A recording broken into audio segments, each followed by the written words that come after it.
नमस्कार दोस्तों, मैं पंकज वर्मा आप सभी का स्वागत करता हूं। आज हम यूरोप के पॉलिटिकल मैप के बारे में बात करेंगे और कोशिश करेंगे कि काफ़ी आसानी से इन सारे देशों के लोकेशन को हम ट्रैक करें और साथ ही उसको कलमबद्ध करके इस प्रकार से लिख लें कि आप कभी उसको भुलाएं नहीं। हालांकि मानवीय नेचर है कि आदमी भुलाता है, उससे आपको घबराने की ज़रूरत नहीं है। आप लिख करके उसे आप समय समय पर अगर रिवाइज करते रहते हैं तो निश्चित है कि आप उसे जिस उद्देश्य से आप लिख रहे हैं या पढ़ रहे हैं वो उद्देश्य आपका पूरा होगा। तो चलिए हम शुरू करते हैं। तो जैसा कि आप देख रहे हैं, यूरोप का पॉलिटिकल मैप है। सारे देशों के नाम आपको दिखाई दे रहे होंगे। अब यहाँ पे बात यह है आपको समझने कि ये जो देश है इतने सारे, इसको हम कैसे पढ़ें कि हमें याद हो जाए, हमें समझ में आ जाए बढ़िया से। तो इसको हम कई पार्ट में बांट करके आपको अलग अलग नामों से हम बताने का प्रयास करेंगे। जैसे देखिए, इस प्रकार से आप इसको समझ सकते हैं। जैसे यूरोप का मैप है, तो यूरोप में हम इसको कहा जाता है आइबेरियन पेनिनसुला।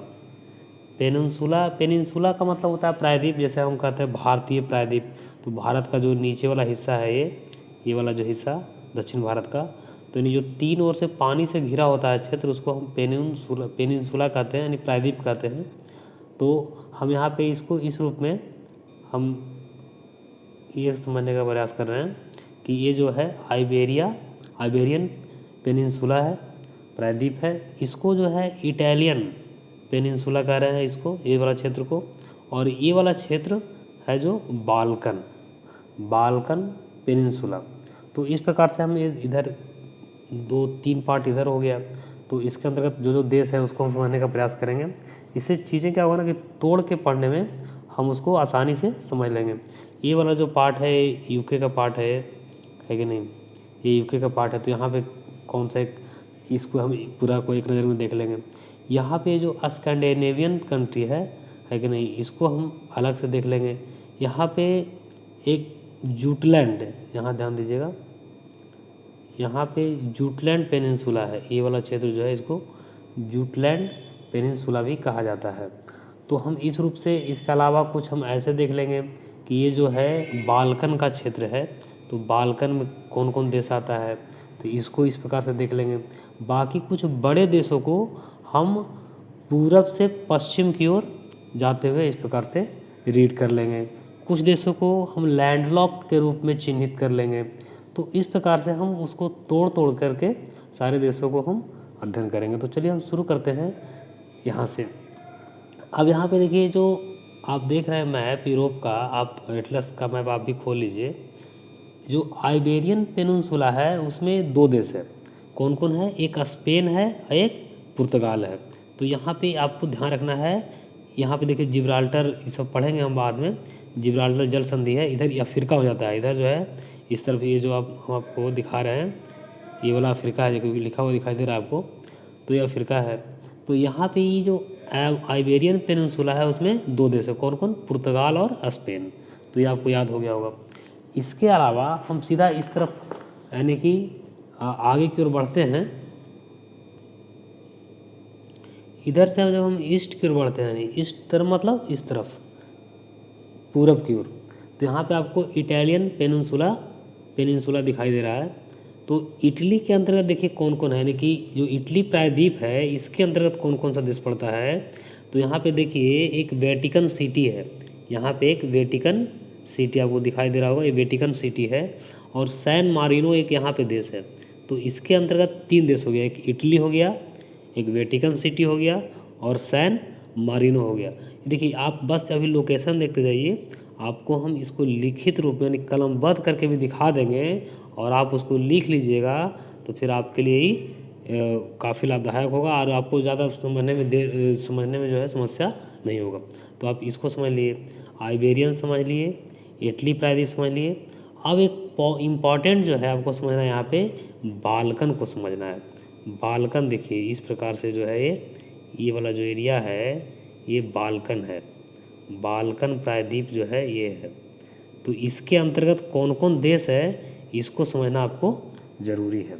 इसको हम ट्रिक उरिक के माध्यम से भी आपको समझाने का प्रयास करेंगे, है कि नहीं।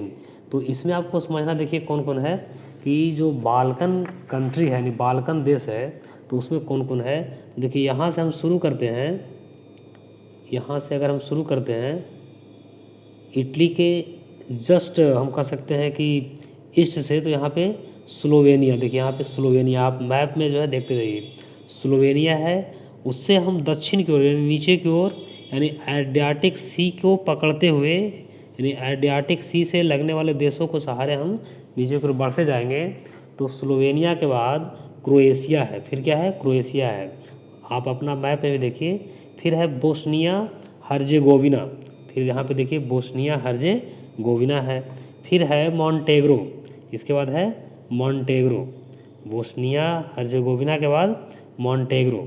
मॉन्टेग्रो आप अपने मैप में भी देखिए उसको, है कि नहीं।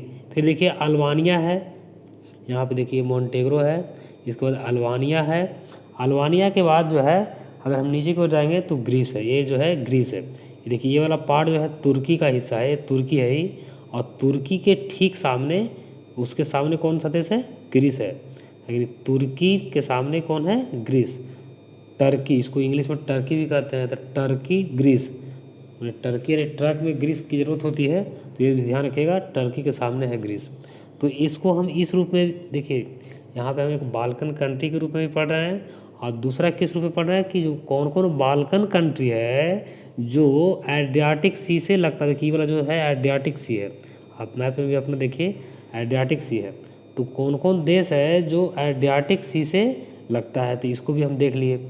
इसके बाद ब्लैक सी की तरफ अगर देखेंगे तो कौन कौन देश लगता है, तो ब्लैक सी की तरफ देखिए, ब्लैक सी की तरफ रोमानिया लगता है, बुल्गारिया लगता है, और तुर्की का थोड़ा सा हिस्सा यहाँ पे जो बाल्कन का हिस्सा है वही से लगता है। तो यहाँ पे इस प्रकार से हम देखेंगे तो ब्लैक सी से बाल्कन का 3 कंट्री टच करता है, जो उसमें तुर्की का थोड़ा सा पार्ट है कि नहीं। और यहाँ पे ध्यान रखिएगा मालडोवा जो है, ये मालडोवा भी बाल्कन कंट्री का ही हिस्सा है, बाल्कन कंट्री के अंतर्गत ही आता है, लेकिन ये लैंड लॉक्ड है, इसलिए इसको ज़्यादा फोकस कीजिएगा। यहाँ पे मालडोवा, और ये यूक्रेन रहा आपका, यूक्रेन काफ़ी चर्चा में है अभी रूस यूक्रेन युद्ध के कारण, तो इसके कारण भी आपको इस प्रकार से क्वेश्चन जाहिर तौर पर ज़्यादा बनेगा कि कौन सा देश यूक्रेन से टच करता है नहीं करता है। तो इन सब चीज़ों को थोड़ा सा आप ज़्यादा समाहित करते हुए देखिएगा। इसके अलावा अगर हम और बात देखें कि कौन कौन से बाल्कन कंट्री है जो लैंडलॉक्ड है, लैंडलॉक्ड मतलब स्थल रुद्ध है, तो देखिए सबसे पहला नाम आता है सर्बिया का। ये जो सर्बिया देख रहे हैं आप, ये सर्बिया जो है ये लैंडलॉक्ड है।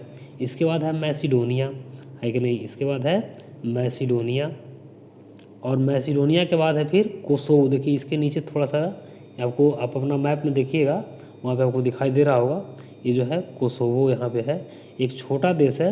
हालांकि कोसोवो को कुछ देश मान्यता दिए हैं, कुछ देश नहीं दिए हैं। सर्बिया कहता है कि मेरा ही हिस्सा है, तो ये भी आपको समझने वाली बात है।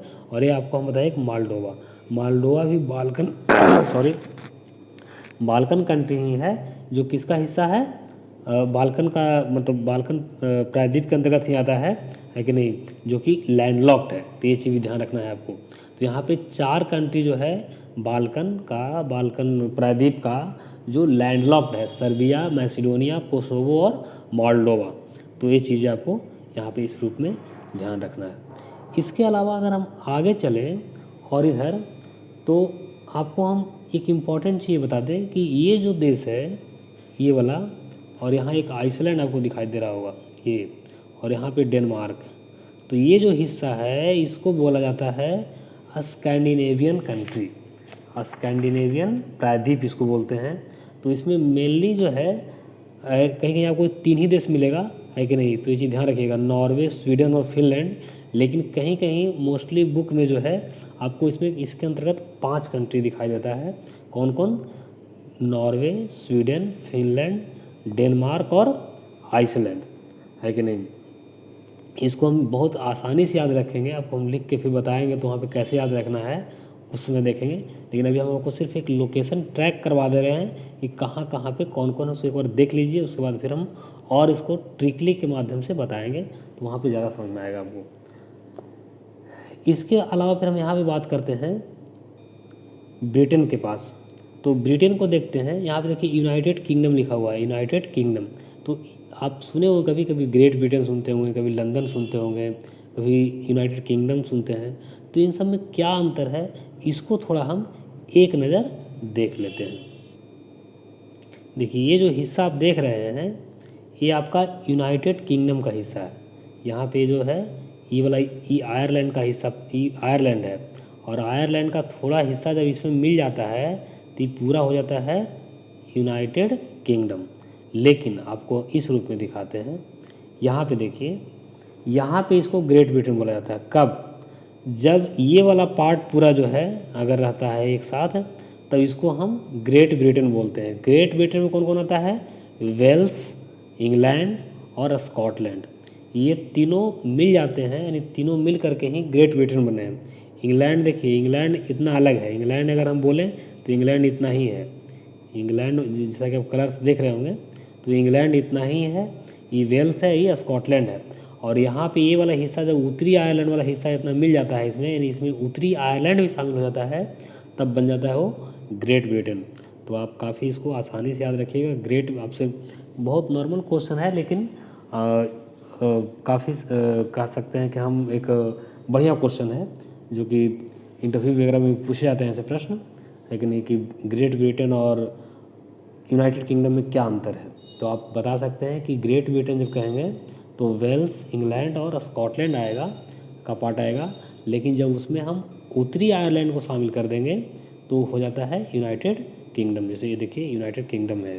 तो हमें उम्मीद करते हैं कि आप समझ गए होंगे इस चीज़ को। अब यहाँ पे हम समझने की कोशिश करते हैं। स्कैंडिनेवियन कंट्री समझ गए, यूनाइटेड किंगडम समझ गए। अब यहाँ पे हम देखिए बाल्कन प्रायद्वीप समझें, और एक बाल्टिक। देखिए बाल्कन और बाल्टिक में जो है, बाल्टिक सागर आप समझ रहे होंगे है कि नहीं, तो यहाँ पे आपको इसको भी समझना है।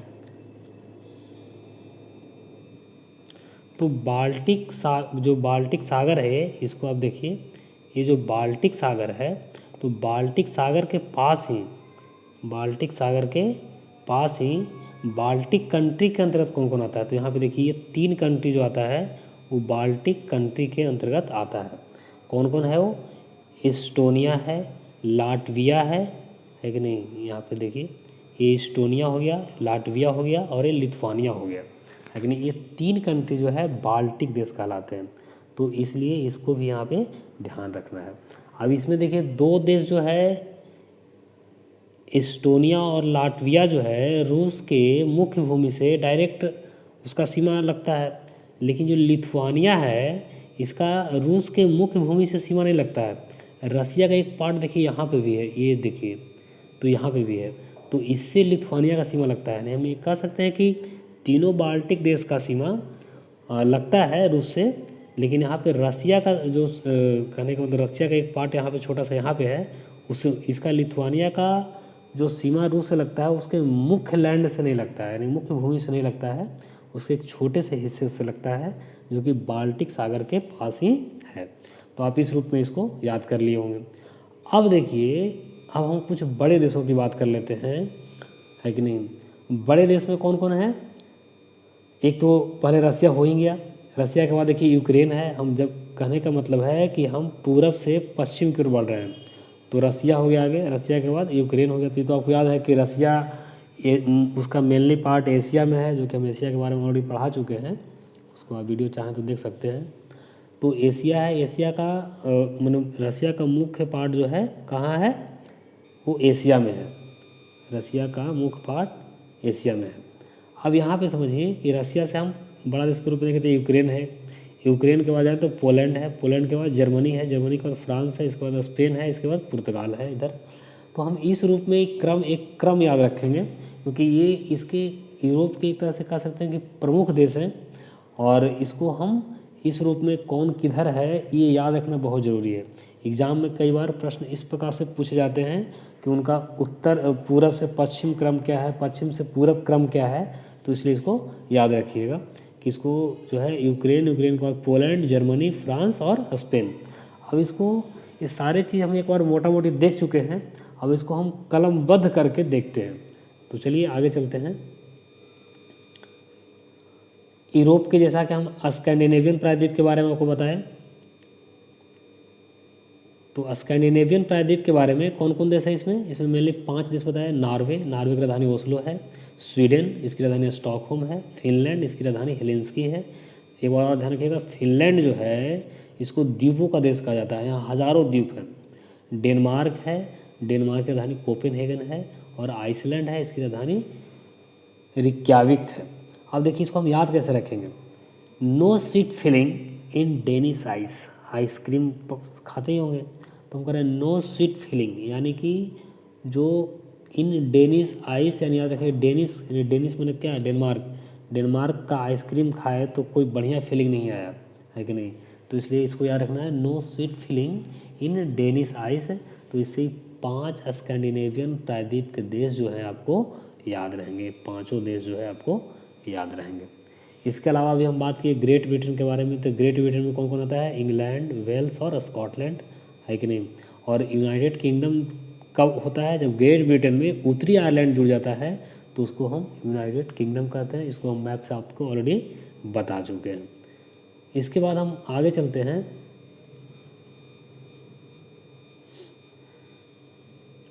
बाल्कन देश की तरफ चलते हैं। तो बाल्कन देश में उसको हम पार्ट में तोड़ के बताए थे कि बाल्कन देश में कुछ जो है एड्रियाटिक सी से लगने वाले देश हैं। तो एड्रियाटिक सी से कौन कौन लगता है, स्लोवेनिया है, क्रोएशिया है, बोस्निया हर्जेगोविना है, मॉन्टेनेग्रो है, अल्बानिया है और ग्रीस है। तो ये जो है बाल्टिक सी से लगते हैं। इसको हम कैसे याद रखेंगे, स्लो करो बॉस, मन अलबला गया। अब देखिए मान लीजिए कोई ड्राइविंग कर रहा है आदमी, आप उस गाड़ी में बैठे हुए हैं, किसी आदमी को गाड़ी में बैठने पर उल्टी हो जाता है कि नहीं। तो वहाँ पे गाड़ी काफ़ी स्पीड चला रहा है ड्राइवर, तो आप बोल रहे हैं स्लो करो बॉस, मन एकदम अलबला गया या मन अलबला गया। तो ये आपको याद, स्लो मैंने स्लोवेनिया, करो मतलब क्रोएशिया, बॉस मतलब बोस्निया हर्जेगोविना, मन मतलब मॉन्टेनेग्रो, अलबला मतलब अल्बानिया और गया मतलब ग्रीस। तो इसको इस प्रकार से हम याद रख सकते हैं कि कौन कौन ऐसा देश है बाल्कन देश जो एड्रियाटिक सी से लगता है। देखिए यहाँ पे हम एक तीर से 2 शिकार कर रहे हैं। इधर से हम ये भी जान ले रहे हैं कि जो है एड्रियाटिक सी से कौन कौन देश लगता है, तो इसको भी जान लिया, प्लस ये बाल्कन देश है। इसके अलावा हम आगे बात करें कि ब्लैक सी से कौन कौन लगता है, तो ब्लैक सी से रोमानिया। देखिए ये जो हम देश का अब नाम ले रहे हैं, तो आप अपना मैप जरूर खोल के देखते रहिए उसमें, है कि नहीं, कि रोमानिया कहाँ पे है, जो हम बता रहे हैं वो सही है कि नहीं है, इसकी पुष्टि आप करते जाइए, है कि नहीं, तभी आपको फ़ायदा होगा। तो ब्लैक सी से लगने वाला बाल्कन देश कौन कौन है, तो उसमें है रोमानिया है और बुल्गारिया है, और टर्की का थोड़ा सा हिस्सा जो है बाल्कन देश का पार्ट है, और वो भी ब्लैक सी से लगता है। तो ये चीज़ आप ध्यान रखिएगा। इसके अलावा हम आगे बाल्कन देश के बारे में जानें कि जो लैंडलॉक्ड है वो कौन कौन है, जो है लैंडलॉक्ड है यानी कि स्थलरुद्ध है। तो उसमें सर्बिया है ना, मैसिडोनिया है, कोसोवो है और मालडोवा है। तो ये जो है बाल्कन देश जो लैंडलॉक्ड है यानी कि पूर्ण रूप से स्थलरुद्ध है। इसका लोकेशन आप जरूर अभी तुरंत देखें मैप में। इसके अलावा हम थोड़ा आपको जैसे ही बताया कि बाल्टिक राज्य, एक देखिए बाल्कन अलग है, बाल्टिक अलग है। बाल्टिक सागर के पास जो देश है वहाँ पे 3 देश, उसको हम बाल्टिक राज्य कहते हैं। तो यहाँ पे ध्यान रखिएगा, यहाँ पे है लिथुआनिया, लटाविया और एस्टोनिया, ये 3 को ध्यान रखिएगा। इसको हम याद रखेंगे इस लाली। हालांकि एक चीज़ और आपको हम बताना भूल गए हैं, बताते हैं उसको, तो वो भी आप क्रम याद रखिएगा, है कि नहीं। तो ये बाल्टिक राज्य हो गया। और ये बाल्कन में आपको देखिए एक चीज़ जानने वाली बहुत इंपॉर्टेंट चीज़ है कि आपको ऐसे ग्रीस है, बाल्कन देश में ग्रीस है, बुल्गारिया है, रोमानिया है, अल्बानिया है, और एक आप यूगोस्लाविया का नाम अभी हम आपको नहीं लिए होंगे, आपको वहाँ पे दिखाई नहीं दिया होगा कि यूगोस्लाविया भी है किधर।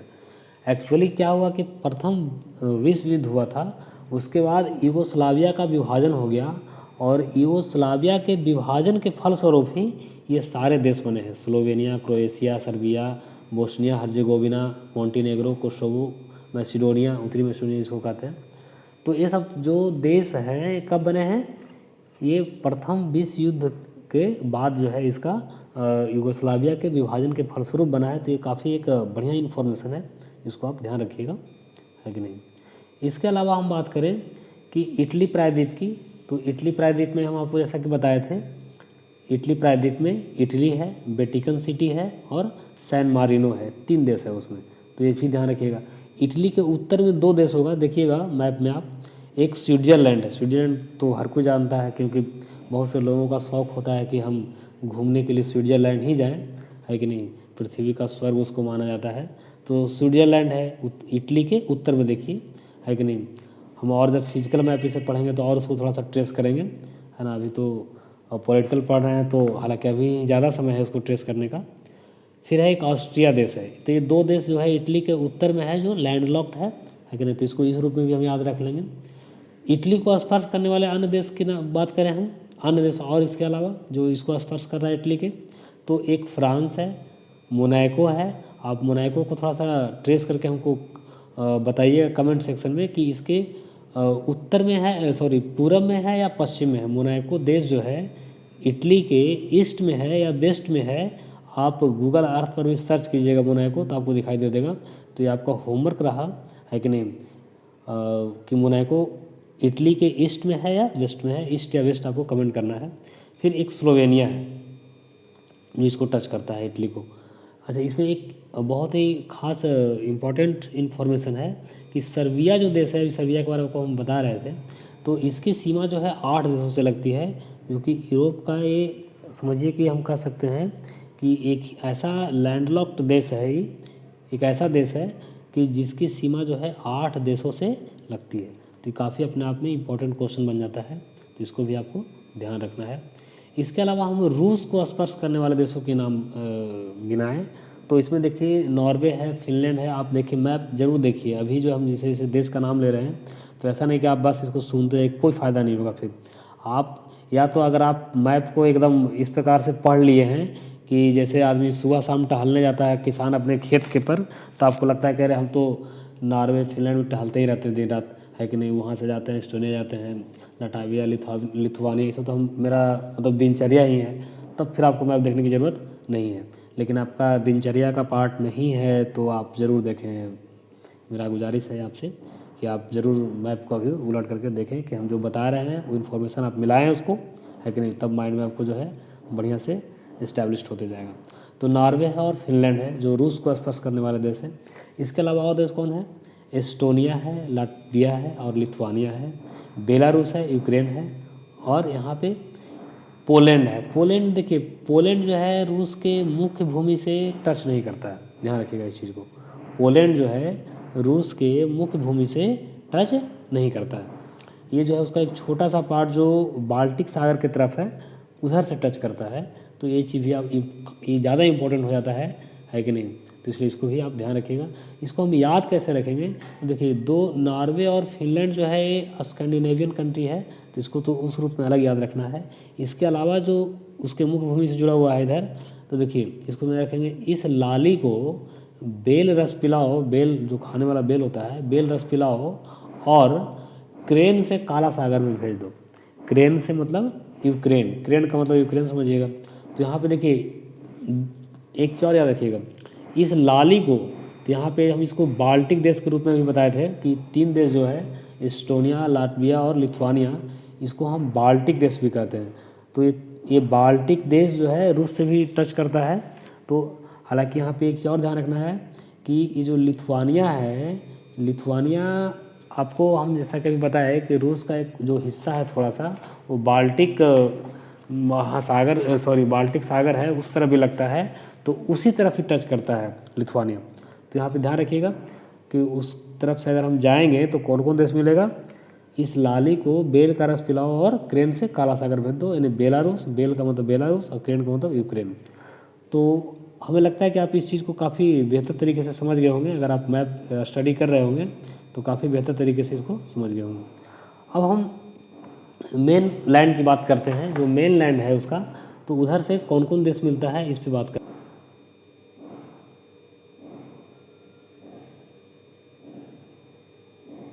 आप देखिए, ये जो ईस्ट टू वेस्ट जाएंगे, यानी कि अब हम ईस्ट टू वेस्ट जाएंगे तो बड़े बड़े कंट्री को देख लेते हैं एक बार। आप मैप देखते रहिए, है कि नहीं। इसका एक ट्रिक है, यूपी वाले भैया का गर्लफ्रेंड स्पेन में फ़ोटो खिंचवाती है। यूपी मतलब यूक्रेन, पोलैंड, गर्लफ्रेंड मतलब जीएफ यानी कि जर्मनी, फ्रांस, है कि नहीं। स्पेन में मतलब स्पेन, अब फ़ोटो खिंचवाती है, फ़ोटो मतलब हो गया पुर्तगाल। तो ये जो कहने का मतलब है कि 6 कंट्री है, इसको आप ध्यान से रखिएगा कि हम ईस्ट टू वेस्ट जाएंगे, यानी कि है ना, तो हमको इस प्रकार से ये देश मिलेंगे। इसके अलावा अन्य देश हैं जो हम आपको लोकेशन बता रहे हैं, वहाँ पे आप देखते जाइए। इसे लोकेशन हम नाम ले रहे हैं उसका, आप लोकेशन उसमें देखिए। इसे प्राग कहाँ पे है, प्राग का राजधानी चेक रिपब्लिक होता है। स्लोवाकिया, देखो एक स्लोवेनिया अलग था, अभी स्लोवाकिया है, तो स्लोवाकिया, ये सब जो अन्य देश हैं उसके अलावा उसकी बात हम कर रहे हैं। और एक हंगरी, ये 3 अन्य और देश हैं जो लैंडलॉक्ड हैं, है कि नहीं। इसका हम चर्चा भी नहीं किए थे अब तक, तो इसको भी आप लोकेशन एक बार देखिए कि ये तीनों देश कहाँ कहाँ पे है। उसके बाद फिर जो है बेल्जियम है कि नहीं, और एक है नीदरलैंड। तो ये अन्य देश और है जो यूरोप में ही पड़ते हैं, इसको आप इस प्रकार से ध्यान रखिएगा। अब जो है हम यूरोप के जो पॉलिटिकल मैप है उसको हम अध्ययन कर चुके हैं, और नेक्स्ट वीडियो हम इसके फिजिकल मैप के बारे में आगे बनाएंगे और बताएंगे। आपसे ये कहना है कि आपको अगर वीडियो अच्छा लगता है तो उसको आप लाइक करें, और कमेंट सेक्शन में जो भी आपको अच्छा या बुरा लगता है या और सुधार की ज़रूरत है, क्या कमी है, आप ज़रूर बताने का प्रयास करें। इससे क्या होता है कि मुझे थोड़ा मोटिवेशन मिलता है या प्रोत्साहन मिलता है कि हम आपके लिए कुछ कुछ और अच्छा कर सकें। तो दैट्स ऑल, आज के लिए इतना ही।